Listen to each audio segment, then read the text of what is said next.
Todo mundo gosta de ouvir uma história, né? Sim, especialmente quando é sobre um lugar que já conhecemos, com pessoas interessantes ou até mesmo quando são de personagens inventados. Fica muito mais legal. Verdade, eu adoro.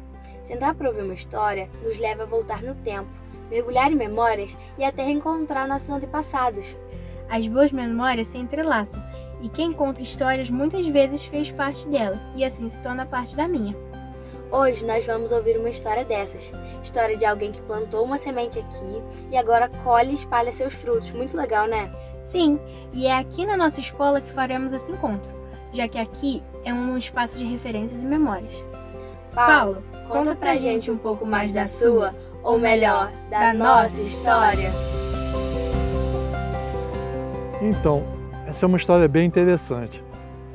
Então, um dia eu peguei o carro, saí andando, né, sem roteiro definido, vim cair aqui no Brejal, completamente por acaso. Nessas andanças eu fui parar lá na Cachoeirinha, que é uma região aqui do Brejal. Já era final de tarde, eu estava manobrando o carro para voltar, né, porque eu não tinha encontrado nada, já tinha visto a área, tinha gostado muito aqui da área do Brejal. Estava me preparando para voltar, tinha um agricultor assim na beira do caminho, cortando capim, né, para tratar dos seus animais. E perguntei a ele, por perguntar, o senhor não conhece nenhum sítio aqui para alugar ou para arrendar? Ele falou assim, não, conheço sim, tem um aqui do meu irmão que já faleceu, eu tomo conta, está parado. Era o sítio do lado do dele, né? Esse agricultor era o seu Elis Gonçalves, uma figura que foi importantíssima, né, para a história do orgânico aqui no Brejal. Quando eu cheguei no Brejal, eu tinha 20 anos, 21 anos, então assim, tanto eu como meu amigo, que veio logo em seguida, que é importante citar, o Iru, morou comigo lá no sítio da Cachoeirinha, né? Acabamos tendo relacionamento com pessoas aqui do Brejal, casamos, quer dizer, foi uma... Nós realmente ficamos inseridos na comunidade. Encontrei jovens, né, como o Levi, por exemplo, filho do seu Elis, o Onéias, irmão do Levi, né, que foram importantíssimos, eram meus vizinhos lá na Cachoeirinha, né, e a gente passava muito tempo conversando, final de semana a gente jogava lá nosso futebol, conversava lá em casa, eles tinham muita curiosidade, perguntavam muitas coisas do Rio de Janeiro, né? Na época a gente não tinha nem televisão na Cachoeirinha, para vocês terem uma ideia de como era distante essa realidade. E o Levi foi um parceirão, me ensinou muito, né? Aderiu de cara à proposta do orgânico junto com o pai dele, né? Quando a gente expandiu a produção e foi produzir no sítio lá no Albertos, na Fazenda Pedras Altas, o Levi foi com a gente para lá, foi um dos primeiros que foi lá, enfrentou, né, as condições precárias, né? A gente dormia na barraca, né, porque ainda não tinha casa, e até hoje ele está lá, né? Foi uma relação muito legal, uma amizade muito forte e muito produtiva, né? Eu aprendi muito com ele e ele aprendeu também um pouco comigo, e assim como com outros colegas, né? A Maria, filha do seu Gabriel Gonçalves, né? Luiz, irmão da Maria, tinham muitos jovens na época, muitos jovens que se encantaram e gostavam muito de conversar nessa época sobre essas novas ideias. Quando eu me mudei para o sítio da Cachoeirinha, comecei a falar de agricultura orgânica, de plantar sem veneno, de plantar sem adubo químico, o que eu mais ouvia de quase todos os agricultores, se não botar veneno não colhe nada. Né? Esse era uma espécie de refrão, né? Então começou assim bem devagarzinho, né?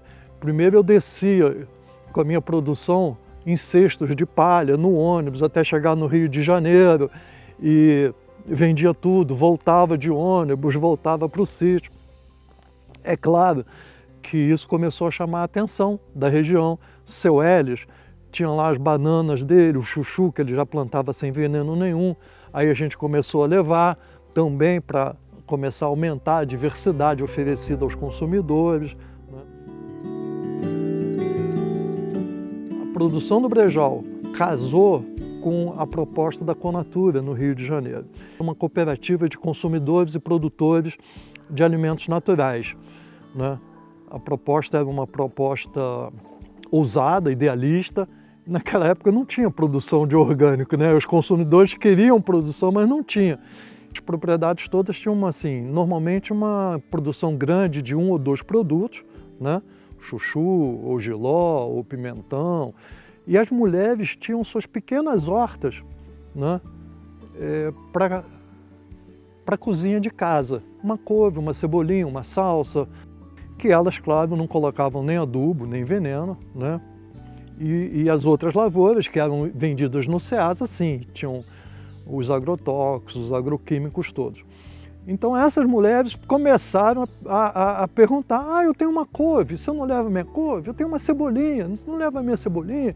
E a gente começou com isso a enriquecer de produtos no Rio, né? E aí chamava a atenção de mais consumidores, então foi uma cadeia assim, crescia aqui, crescia a produção, crescia o consumo, crescia a produção. Como a nossa proposta sempre foi uma proposta cooperativista, né, em termos de comercialização, na hora que a gente começou a ter um pequeno retorno, né, dessas vendas para a Conatura, com um preço muito melhor, muito mais justo, né, os vizinhos começaram a perguntar, como é que é isso, como é que funciona, você leva a minha produção? Dona Luzia, né, Dona Nilce, Dona Virgínia, a Julinha, muitos já não estão mais entre nós, né? Mas foram pessoas importantes que, a partir das suas hortas caseiras, né, incentivaram o crescimento desse movimento orgânico aqui no Brejal.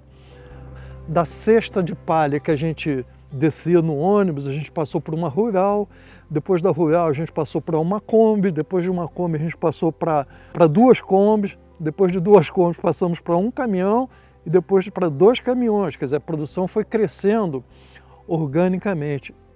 Eu fico assim muito feliz, né, em ver que essa semente dessa ideia da agricultura orgânica, né, de um plantio respeitoso com a natureza, que ela encontrou um solo fértil aqui no Brejal, né, encontrou o empreendedorismo dos agricultores que começaram pequenos, cresceram, hoje são agricultores modelos.